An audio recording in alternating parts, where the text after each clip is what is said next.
All right, welcome back to Notebook Summaries. We're jumping back into our Florida City History series today, and we're looking at a city whose story is literally written in stone, a story that started centuries before the United States was even a dream. Let's get into the incredible history of St. Augustine. So let me start with a quick question for you. When you think of the oldest city in America, what pops into your head? For most people, it's probably Jamestown, maybe Plymouth Rock. But what if I told you the real answer is way further south, soaking up the Florida sun? That's right, it's St. Augustine. This city was founded a full 42 years before Jamestown was settled, and 55 years before the Pilgrims even landed at Plymouth. Its story is this amazing saga of empire, brutal conflict, and constant reinvention. To really understand St. Augustine, we have to rewind the clock all the way back to the 1500s. This was a time when the great European powers were just scrambling for a piece of the New World. But, and this is so important to remember, this land was anything but empty. Long before any Spanish sails appeared on the horizon, this entire region was home to the Timucua people. And we're not talking about small, scattered groups. They had these complex, organized societies with villages, farms, and trade networks. The Spanish didn't just walk into a wilderness, they walked into someone else's home. So, the man Spain sent to lock down this land was Pedro Menéndez de Avilés, and he had a very clear two-part mission from the king. 1, build a permanent Spanish settlement. 2, get rid of his rivals, a group of French Protestants, the Huguenots, who had already built a fort nearby. As fate would have it, he spotted land on August 28th, the feast day of St. Augustine, and just like that, the city had its name.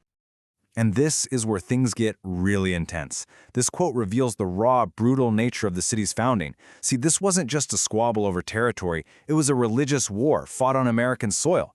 After Menéndez captured the French fort, he executed most of the men and left this inscription to make it crystal clear. Their crime wasn't being French, it was being Protestant. The final act of this conflict was, believe it or not, even grimmer. When the French survivors from a shipwreck washed ashore just south of the new settlement, Menéndez had them executed too. That place is known to this day as the Matanzas Inlet. Matanzas is literally the Spanish word for slaughters. A brutal beginning, for sure, but it cemented Spain's control over Florida.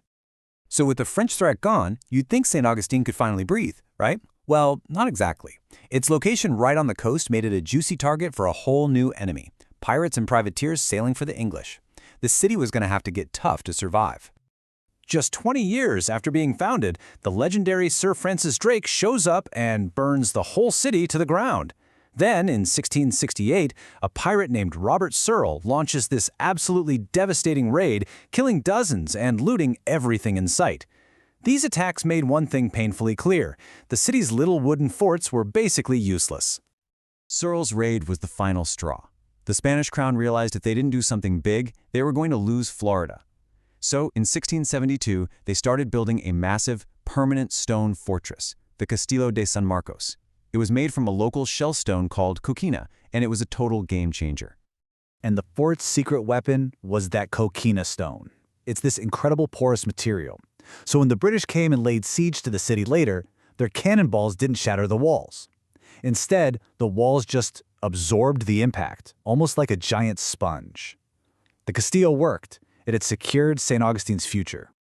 As part of its defense, Spain also did something truly historic just north of the city. They established Fort Mosey, the very first legally sanctioned free black settlement in what would eventually become the United States.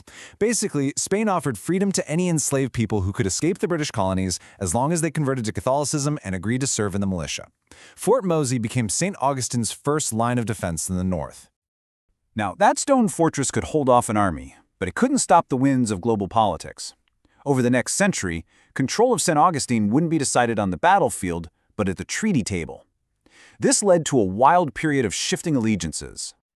Just look at how quickly things changed hands. It's almost dizzying. In 1763, after a major war, Spain trades Florida to Britain to get the more valuable port of Havana back. Then, just 20 years later, Britain gives Florida back to Spain as part of the treaty ending the American Revolution.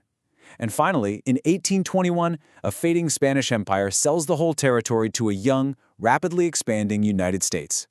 And with each new flag, the city's entire purpose shifted.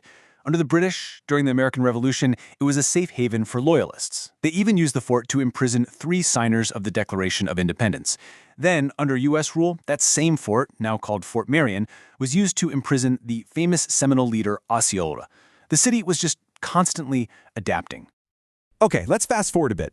By the late 1800s, St. Augustine is this kind of sleepy, ancient town. But that was all about to change, thanks to the vision and, the massive fortune of one man. That man was Henry Flagler, one of the co-founders of Standard Oil. He visited St. Augustine and saw all this potential. He loved the history, the charm, but he felt its hotels and transportation were, let's say, not quite up to snuff for America's new Gilded Age millionaires. So he just decided to build a paradise himself. And Flagler did not mess around. He didn't just build a hotel, he built an entire tourism empire. First, he extended his Florida East Coast Railway right into the city. Then, he built these 2 magnificent, opulent palace hotels, the Ponce de Leon and the Alcazar, in this grand Spanish Renaissance style that totally changed the city's skyline. He was basically building America's Riviera. And get this, just to give you a sense of how forward-thinking this whole project was, the Hotel Ponce de Leon was one of the very first buildings in the entire country to be wired for electricity from the get-go, and he used generators designed by his good friend Thomas Edison. This wasn't just a resort, it was a technological marvel. Flagler's golden era really cemented St. Augustine's identity as a tourist destination.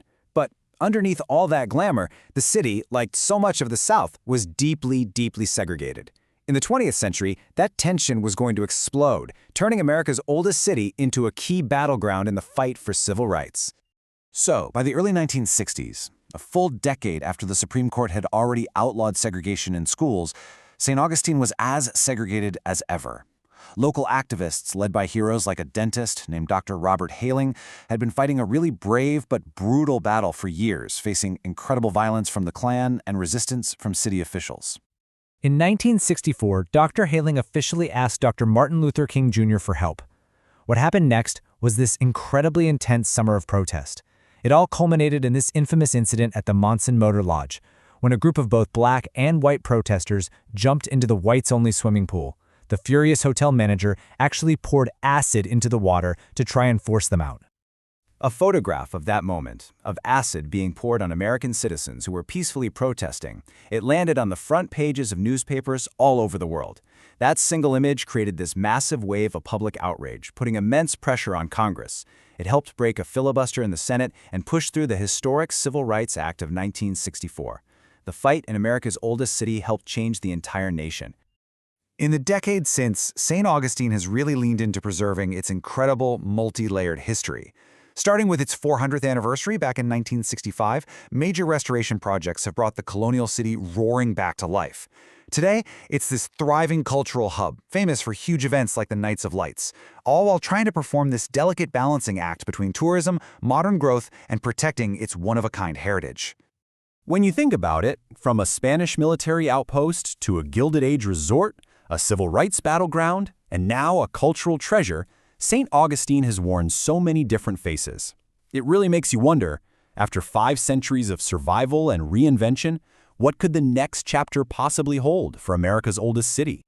If you want to explore more of the incredible stories behind the state's cities, definitely go check out the rest of our Florida City Histories playlist. And, of course, make sure to subscribe to Notebook Summaries so you don't miss our next explainer.